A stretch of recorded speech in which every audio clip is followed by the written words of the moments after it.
কালি অসমৰ 6 জনগোষ্ঠীৰ জনজাতিকৰণৰ কাৰণে অসমৰ মন্ত্ৰী গোটে যি প্ৰতিবেদন দিছে এই প্ৰতিবেদন মুঠেও গ্ৰহণযোগ্য নহয়।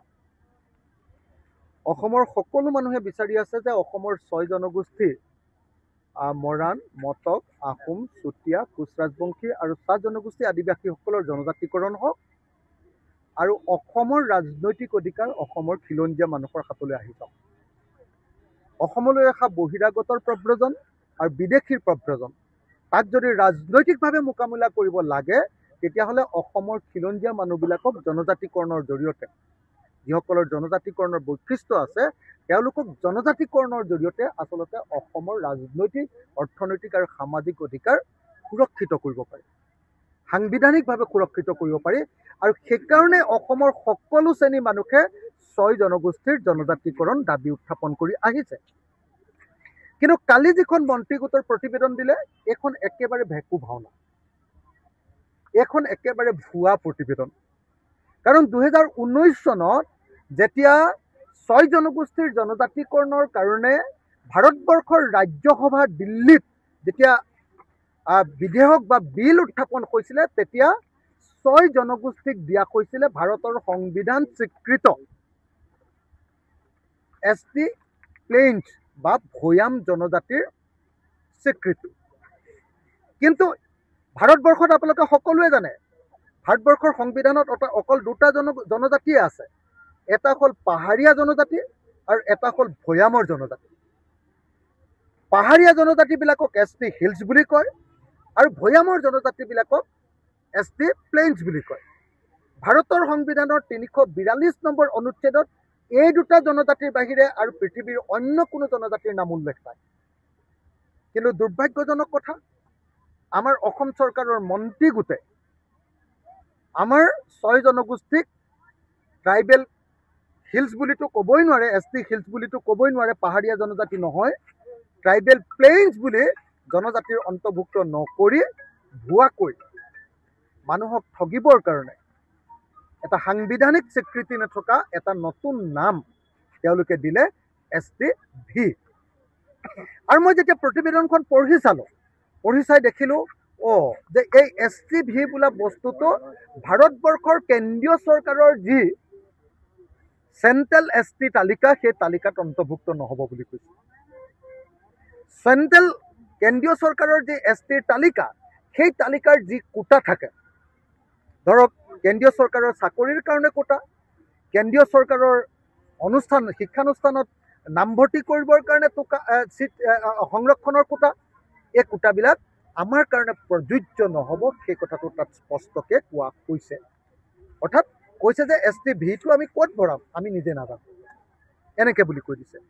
গতিকে যদি ভাৰতবৰ্ষৰ STৰ তালিকাত অসমৰ নতুন STবিলাকৰ নামেই নাথাকে তেতিয়াহ'লে সেই ST তালিকাখন কি তালিকা হ'ব? আকৌ কৈছে যে নতুনকৈ তৈয়াৰ কৰা STVয়ে ST প্লেইনছৰ কোনো ধৰণৰ সংসদীয় চিট, MPৰ চিটৰ যিটো আসন সেই আসনত কেতিয়াও তেওঁলোকে নিৰ্বাচন খেলিব নোৱাৰিব। আকৌ কৈছে বিধায়কৰ ক্ষেত্ৰতো, বিধানসভাৰ আসনৰ ক্ষেত্ৰতো যি বৰ্তমানৰ যি বিধানসভাৰ আসনসমূহ য'ত STৰ কাৰণে সংৰক্ষণ হয় সেইবিলাকত তেওঁলোকে ভুমুকি মাৰিব নোৱাৰিব। তেতিয়াহ'লে ক'ত দিব তেওঁলোকক? নতুনকৈ কৈছে যে বেছি জনসংখ্যা এতিয়া STৰ মাজলৈ গুচি যোৱাৰ কাৰণে STৰ চিট হয়তো সংৰক্ষণ হ'বলগীয়া পৰিস্থিতি হ'ব পাৰে। আৰু যদি সংৰক্ষণ হ'বলগীয়া পৰিস্থিতি হয় নতুনকৈ আহিবলগীয়া চিটকেইটাকে বিধানসভা বা লোকসভাৰ চিটকেইটাকে ভৱিষ্যতে হোৱাৰ সম্ভাৱনা আছে। অৰ্থাৎ এই গোটেই বস্তুটোৰ পৰা এটা বস্তু প্ৰমাণিত হ'ল যে আমাক লোকসভাৰ আসন সংৰক্ষণো নকৰে, আমাক বিধানসভাৰ আসন সংৰক্ষণো STৰ কাৰণে নকৰে, কেন্দ্ৰীয় চৰকাৰৰ চাকৰি বা অনুষ্ঠানৰ কাৰণে আসন সংৰক্ষণো আমাৰ কাৰণে নকৰে। তেতিয়াহ'লে কিহৰ কাৰণে এই ST? মানুহক দেখুৱাবৰ কাৰণে ST।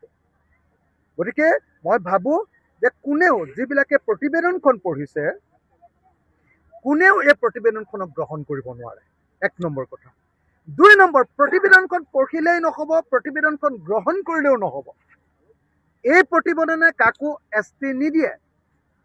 ST দিব পাৰে কেৱল ভাৰতৰ সংসদে, আৰু ভাৰতৰ সংসদে সংবিধান যেতিয়া সংশোধন কৰি কিবা এটা বস্তু অন্তৰ্ভুক্ত কৰে, তেতিয়া ভাৰতৰ সংসদৰ 3/2 অংশ সাংসদে তাত ভোটদান কৰিব লাগে।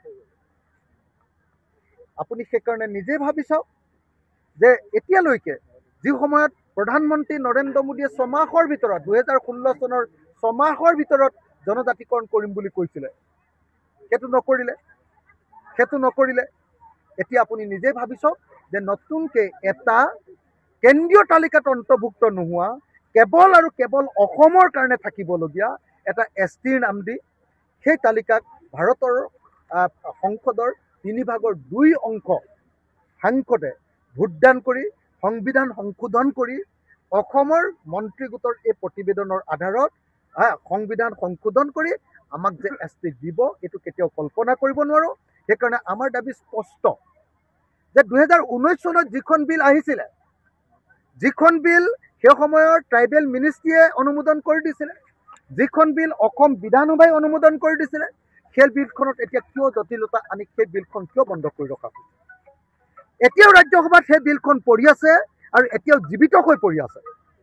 গতিকে সেই লিভিং বিলখন ৰাজ্যসভাত আকৌ উত্থাপন কৰি ৰাজ্যসভাত সেইখন অনুমোদন দি 6 জনগোষ্ঠীক জনজাতিকৰণ কৰিবৰ কাৰণে মই আকৌ দাবী উত্থাপন কৰিলোঁ।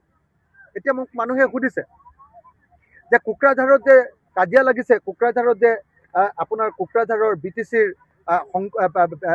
বিধানসভাত আক্ৰমণ কৰিছে, তেতিয়াহ'লে কিয় হৈছে এইটো ঘটনা?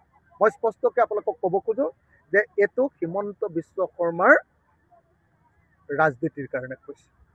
হিমন্ত বিশ্ব শৰ্মাই এফালেদি কৈছে যে 6 জনগোষ্ঠীৰ আন্দোলনটো আমি কৰাইছোঁ, আমাৰ বিজেপিৰ মানুহে সহযোগিতা কৰিছে, আৰু আনফালে কৈছে যে 6 জনগোষ্ঠীৰ জনজাতিকৰণ হ'লে ট্ৰাইবেলবিলাকৰ অসুবিধা হ'ব। গতিকে দুইটা জাতিৰ মানুহকে তেওঁ উচতনি দিছে, সংঘাত আৰু সংঘৰ্ষ লগাবৰ কাৰণে ঠেলি দিছে, আৰু এনেকৈ অসমীয়া জাতিৰ মাজতে বিভাজন আনিব খুজিছে। সেইকাৰণে কালিৰ ঘটনাটো, কোকৰাঝাৰৰ ঘটনাটো অসমৰ মুখ্যমন্ত্ৰীৰ অদায়িত্বশীল, দায়িত্ব জ্ঞানশূন্য আৰু সাম্প্ৰদায়িক সংঘাত লগাব খোজা আৰু 2026 নিৰ্বাচনী ৰাজনীতি পাৰ কৰিবৰ কাৰণে কৰা তেওঁ একদম অন্ধকাৰময় ৰাজনীতিৰ এটা ফল। আৰু সেইকাৰণে মই বাকী একো কথা ক'ব নোখোজোঁ। আমাক লাগে সঁচি জনজাতিকৰণ, আমাক লাগে ভাৰতবৰ্ষৰ সংবিধানত থকা জনজাতিকৰণ, আমাক লাগে সংবিধানৰ হিলছ বা প্লেইনছ, যিহেতু আমি প্লেইনছত বাস কৰোঁ, সংবিধানৰ ST প্লেইনছৰ জনজাতিকৰণ। আৰু যদি প্লেইনছৰ জনজাতিকৰণ কৰোঁতে যদি সঁচাকৈ বৰ্তমানৰ জনজাতিবিলাকে বিৰোধিতা কৰে, তেতিয়াহ'লে এটাই কৰিব লাগে যে বৰ্তমানৰ জনজাতিবিলাকৰ যি বিধানসভা, যি লোকসভা, যি আসন সংৰক্ষণ, সেইবিলাকত আমি কোনো ডিষ্টাৰ্ব নকৰাকৈ ভাৰতৰ সংবিধানত থকা জনজাতি প্লেইনছ, ST প্লেইনছত আমাক অন্তৰ্ভুক্ত কৰিব লাগে, আৰু ST প্লেইনছত আমাৰ নাম অন্তৰ্ভুক্ত কৰি আমাক সৰ্বভাৰতীয় জনজাতি ৰূপে স্বীকৃতি প্ৰদান কৰিব লাগে। নহ'লে অসমৰ চুকত জনজাতি হৈ অসমৰ বাহিৰলৈ গ'লে মানে বোলে জনজাতি নহয়, কাৰণ চেণ্ট্ৰেল লিষ্টত আমাৰ নাম নাই, তেতিয়াহ'লে সেই জনজাতিৰ কোনো ভেলু নাই। আৰু সেইকাৰণে যি জনজাতি চাৰ্টিফিকেটখন লৈ যদি দিল্লী বিশ্ববিদ্যালয়তে নামটো ভৰ্তি কৰিব নোৱাৰে, যি জনজাতি চাৰ্টিফিকেটখন লৈ JNUতে যদি নামটো ভৰ্তি কৰিব নোৱাৰে, যি জনজাতি চাৰ্টিফিকেটখন লৈ লেল বা আপোনাৰ ONGC বা অইলতে যদি চাকৰিটো পাব নোৱাৰে, যি জনজাতিৰ চাৰ্টিফিকেটখন লৈ আমি যদি আমাৰ অসমত এটা ইলেকশ্যনতে উঠিব নোৱাৰোঁ বা MP ইলেকশ্যন এটাতে উঠিব নোৱাৰোঁ, তেতিয়াহ'লে সেই জনজাতিকৰণ লৈ কি অৰ্থ আছে? সেইকাৰণে মই কৈছোঁ যে এই জনজাতিকৰণ STV ই এটা ভুৱা নাম এটা, আৰু ইয়াক আমি কেতিয়াও সমৰ্থন কৰিব নোৱাৰোঁ।